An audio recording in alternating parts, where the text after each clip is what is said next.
What's happening, everybody? Justin, Bridgewater's Finest on YouTube, Blockbuster_guy on Twitter. The fight gloves are on. UFC fight picks coming your way. UFC on Fuel TV 8 goes down Saturday night from Japan, headlined by Wanderlei Silva and Brian Stann in a light heavyweight contest.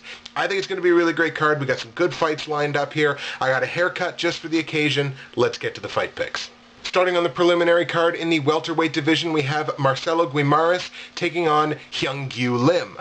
Now, Marcelo Guimaraes 8-0-1 on his pro career, winning his octagon debut by decisioning Dan Stitkin in his last fight. Guimaraes is riding a 7-fight win streak. He has won 5 of his 8 professional wins have come by way of decision. He is a southpaw striker. He is a Brazilian Jiu-Jitsu black belt, and connects on around 65% of his incoming strikes, so that is a pretty good percentage, especially if you get up into being a high-volume puncher.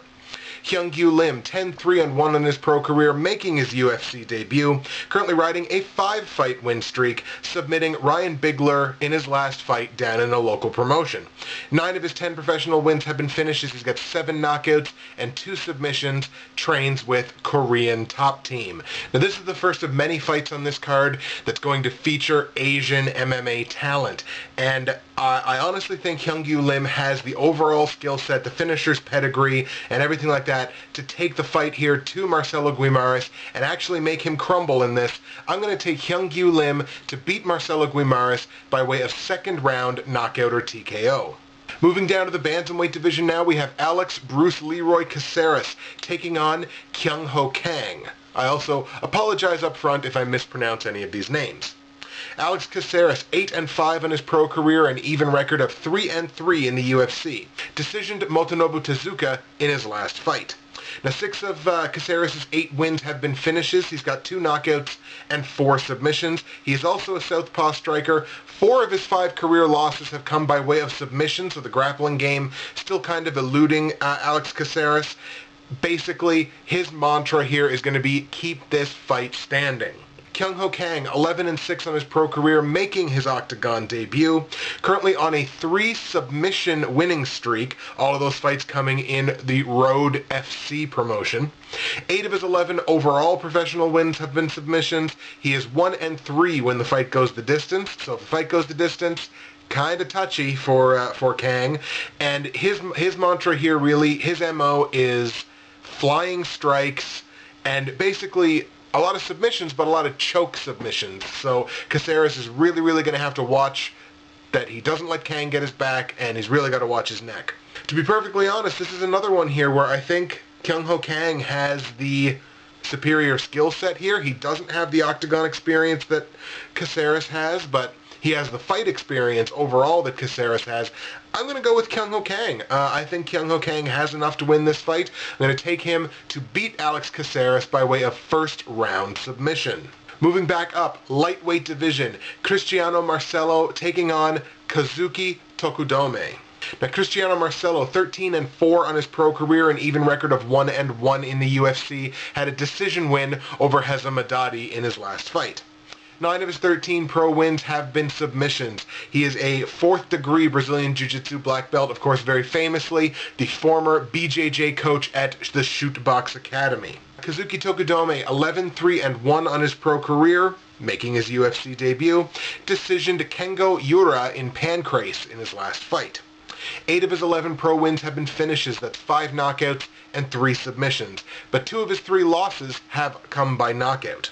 Tokudome's MO here is the clinch game. He wants to get in the clinch, he wants to strike you from the clinch, he wants to take you down, and he wants to finish the fight. That's his MO here, and that's honestly, again, what I think is going to happen.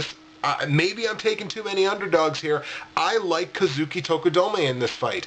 I liked Cristiano Marcelo in his last fight, and he barely got by Heza Madadi. No disrespect to Heza Madadi whatsoever.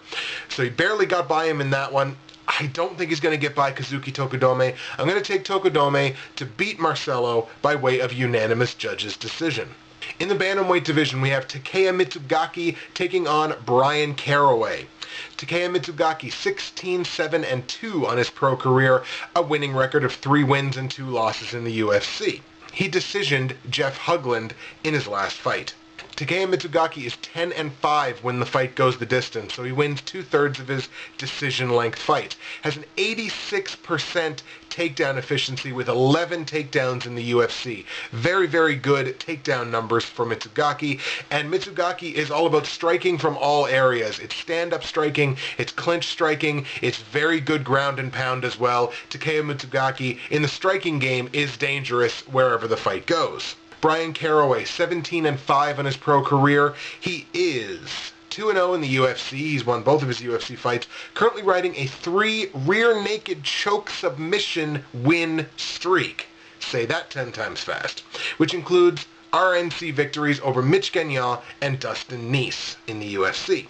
14 of his 17 professional wins have been submissions. So I think Takeya Mitsugaki is going to want to take this fight down, but if he does, he's really going to have to watch out for Caraway, because Caraway is very slick and very good on the ground.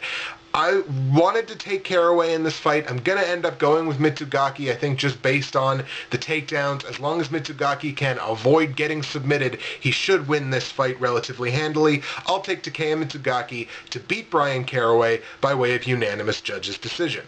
And the main event of the preliminary card in the middleweight division, we have Ricky Fukuda taking on Brad Tavares. Now, Ricky Fukuda, 19-6 on his pro career. He is 2-2 in the UFC, decisioning Tom DeBlass in his last fight. Ricky Fukuda is 11-5 when the fight goes the distance, trains at, of course, American Kickboxing Academy, a.k.a., has 12 takedowns in the UFC, and also avoids almost 70% of incoming strikes. He's at 69 point something in terms of avoiding incoming strikes against him. Brad Tavares, 9-1 on his pro career, 4-1 in the UFC, so very good record for Tavares in the UFC. Has 2 straight decision wins over Tom Watson and Dongi Yang. 6 of his 9 pro wins have been finishes, however. He's got 4 knockouts and 2 submissions. 86% takedown defense. Very, very good numbers there for Tavares. Tavares wants to stand and bang. This is what I'm thinking. If Tavares wants to stand and bang, but his opponent is avoiding around 70% of strikes coming in at him, Tavares is going to have to throw a lot of strikes here. I can see Tavares kind of gassing out in the later rounds as this goes. And I actually see Fukuda taking a unanimous decision victory here from Brad Tavares. That's what I'm going to go with. Fukuda to beat Tavares by unanimous decision. On to the main card now, a 6-fight main card, which is always a good thing to see from the UFC. In the welterweight division, we have Donghyun Stun Gun Kim taking on CR Bahadurzada. Stun Gun Kim, 16-1-1 on his pro career, has a 7-2-1 record in the UFC. Decisioned Paulo Thiago in his last fight, and his last 6 wins have all come by way of decision. Stun Gun Kim is a southpaw fighter. He is a 4th Dan black belt in judo with lethal ground and pound. If Stun Gun gets you on the ground, his ground and pound can finish anyone. Bahadurzada, 21-4-1 on his pro career. Where does this 20-win, 4-loss guy come from out of nowhere? 1-0 in the UFC, currently riding a 7-fight win streak, including 5 straight knockouts or technical knockouts, including Paulo Thiago in the UFC. So both of these guys have beaten Paulo Thiago in their last fight, it seems. 17 of his 21 professional wins have been finishes. It's 11 knockouts and 6 submissions. Bahadurzada is a finisher who is dangerous everywhere the fight goes. I just think Stun Gun is going to be able to get him on the ground, and if he does, I think his ground and pound is going to really pay dividends here. He's very used to going the distance in these fights, whereas Bahadurzada really isn't used to being taken into deep waters. I'm going to go with Stun Gun. I'm very high on Stun Gun. I'm going to take him to beat CR Bahadurzada by way of unanimous judges' decision. In the featherweight division, we have Mizuto Hirota taking on Ronnie Yaya. Mizuto Hirota, 14-5-1 on his pro career, making his UFC debut, lost his only fight in Strikeforce in a decision loss to Pat Healy. 8 of his 14 pro wins have come by way of knockout. He is 6-4 when the fight goes the distance and is a former 3-time champion at the lightweight weight class. So he's dropped down from lightweight to featherweight. Ronnie Yaya, 17-7 on his pro career, 2-1 in the UFC. He submitted Josh Grisby in his last fight. Now, 15 of Yaya's 17 professional wins have come by way of submission. He is 2-4 when the fight goes the distance, and as far as Yaya goes, he must secure takedowns and keep top control and just keep control on the ground in order to have a chance to win this fight. I think he's going to be able to do that. I like Hirota, but I think Yaya can bring a similar skill set, not the same skill set now, mind you, but I think he can bring a similar skill set to Pat Healy, and in doing that, I think he's going to come away with a victory. I'm going to go with Rani Yaya to beat Mizuto Hirota, actually by way of second round submission.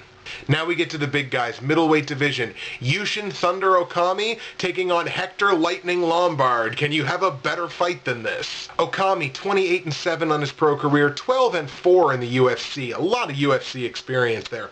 Decision to Alan Belcher in his last fight.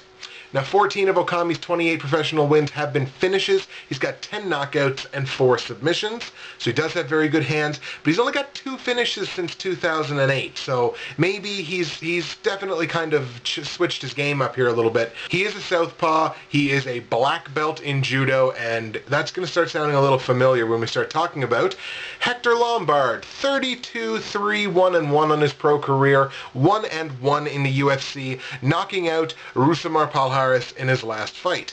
Now, 25 of Lombard's 32 professional wins have been finishes. He's got 18 knockouts and 7 submissions. Very heavy hands for Hector Lombard. He is 7-3 when the fight goes the distance. He is also a southpaw judo black belt. I honestly think this is going to be a fantastic fight. I think this has the potential to be fight of the night at the very least. I got to take my boy. I got to go with my boy. I got to go Hector Lombard. Hector Lombard to beat Yushin Okami by way of knockout or technical knockout inside the second round. Lightweight division, we have Takanori Gomi taking on Diego Sanchez, who is now once again referred to as the Nightmare. Takanori Gomi, 34-8-1 on his pro career, an even record of 3-3 in the UFC. Takanori Gomi decisioned Mac Danzig in his last fight. Now, 6 of Gomi's 8 career losses have come by way of submission, so he does have to worry about Sanchez's submission game. He is 15-2, however, when the fight goes the distance.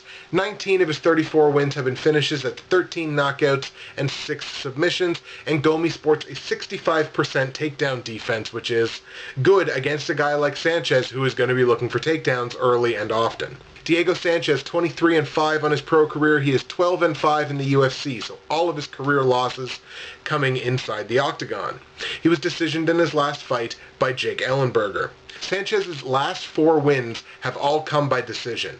And the thing I said about Sanchez there, he's going to be looking for takedowns. Sanchez has an under 20% conversion rate on his takedowns, but still averages 1 a fight. So what does that mean? He's shooting for usually at least 5 or 6 takedowns a fight, and eventually you're going to get one. So he's going to be shooting for takedowns early and often. That 65% takedown defense for Gomi is definitely going to be put to the test. I still like Gomi in this fight. Maybe for some of these fights I'm picking more with my heart than with my head, but I'm definitely going with the Fireball Kid here. Takanori Gomi to beat Diego Sanchez by unanimous judges' decision. Co-main event time, the biggest of the big boys. Heavyweight division, Mark Hunt, the Pride legend, taking on the guy that I've called the future of the heavyweight division in the UFC, Stefan Skyscraper Struve. Mark Hunt, only 8-7 on his pro mixed martial arts career, which seems weird because it feels like he's been around for a long time. 3-1, however, in the UFC, currently riding a 3-fight win streak over Czech Congo, Ben Rothwell, and Chris Tuchscherer. However, Mark Hunt is a combined 38-21-1 in combat sports. That's across boxing, kickboxing, as well as MMA. 5 of his 8 professional MMA wins have come by way of knockout, and 6 of his 7 losses have come by way of submission. And usually in the heavyweight division that might not be a huge deal until you start talking about Stefan Struve. Stefan Struve, 25-5 on his pro career, 9-3 in the UFC. Is currently riding a 4-fight win streak over Stipe Miocic, LeVar Johnson, Dave Herman, and Pat Barry. Now, 16 of Struve's 25 pro wins have come by way of submission, so he's a very talented submission fighter. However, 4 of his 5 career losses have come by way of knockout, and that's Mark Hunt's wheelhouse. This is going to be one of those fights. Styles really make fights. If Struve gets this thing to the ground, it should be over probably in the first round. If Hunt can keep the fight standing and kind of keep Struve sort of at bay with his power shots, Hunt could easily just hit a home run and walk off this thing. I think it's going to be Struve. Maybe chalk that up to me being a Stefan Struve homer. I like Stefan Struve to win this fight by way of second round submission. That's going to take us to the main event of the evening. Light heavyweight division, Wanderlei Silva, the Axe Murderer, taking on Brian All-American Stann. Now, Wanderlei Silva, of course, another one of the legends of mixed martial arts. 34-12, 1-1 on his pro career. However, not so spectacular record in the UFC, only 4-7. Was decisioned in his last fight by Rich Ace Franklin. Vandy is back to 205. He doesn't have to feel hungry anymore. Very famously, Wanderlei Silva said, when I'm fighting at 185, I feel very hungry. So he's back at 205. It's his first fight since his father passed away accidentally back in August. Vandy, basically, it's kill or be killed. It's knockout or be knocked out as far as Wanderlei Silva is concerned. Brian Stann, 12-5 in his pro career, 6-4 in the UFC, so right around equal experience for these two guys in terms of UFC fights. Was decisioned in his last fight by Michael Bisping. Stann has finished his last 4 victories inside the octagon, 3 knockouts and a submission. He is also back at 205 after a foray down in the middleweight division, where he is 8-3 on his career as a light heavyweight. Very similar fight as far as I'm concerned. You got two guys here who both got decisioned in their last fight. And when you're decisioned in your last fight, you don't just have to concern yourself with, oh my God, I lost, but you also have to concern yourself with these feelings of, I could have and should have done more when you lose a fight by decision. So both of these guys come into this fight with that mentality. I could have and should have done more in my last fight to win it, and I think that's going to make these guys hungry and vicious. I think this is going to be a great fight. The card is in Japan. Pride all day. I can't not take Vandy. Got to take Wanderlei Silva to beat Brian Stann by way of knockout or technical knockout inside the 3rd round. That's it for the fight picks. We're going to go over them here with you one more time. Please bear in mind as I say these, for the majority of these fights, I really get the feeling that I picked with my heart more so than my head. On the undercard in the welterweight division, I have Hyung-Gyu Lim knocking out or TKOing Marcelo Guimaras in the 2nd round. At bantamweight, I have Kyung-Ho Kang defeating Alex Caceres by way of 1st round submission. At lightweight, I have Kazuki Tokudome with a decision victory over Cristiano Marcelo. Bantamweight, I have Takeya Mitsugaki defeating Brian Caraway by way of unanimous judges' decision. And the main event of the prelim card, middleweight division, I have Ricky Fukuda with a unanimous decision victory over Brad Tavares. Main card, welterweight, Stun Gun Kim I have with a decision victory over CR Bahadurzada. In the featherweight division, I have Rani Yahya with a 2nd round submission victory over Mizuto Hirota. Middleweight division, I have Hector Lombard beating Yushin Okami by way of 2nd round knockout or TKO. Lightweight division, I have Takanori Gomi with a decision victory over Diego Sanchez. Heavyweight division, I have Stefan Struve submitting Mark Hunt in the 2nd round. And main event, light heavyweight division, I have Wanderlei Silva to beat Brian Stann by way of 3rd round knockout or TKO. Those are the fight picks, kids. Want to hear your fight picks in the comment section below. Subscribe to the channel, watch the videos. I love each and every one of you. Going to be a great free fight card on Saturday, so I hope everybody takes the time to check it out. That's it for me, Justin, Bridgewater's Finest on YouTube, Blockbuster_guy on Twitter, War Vandy.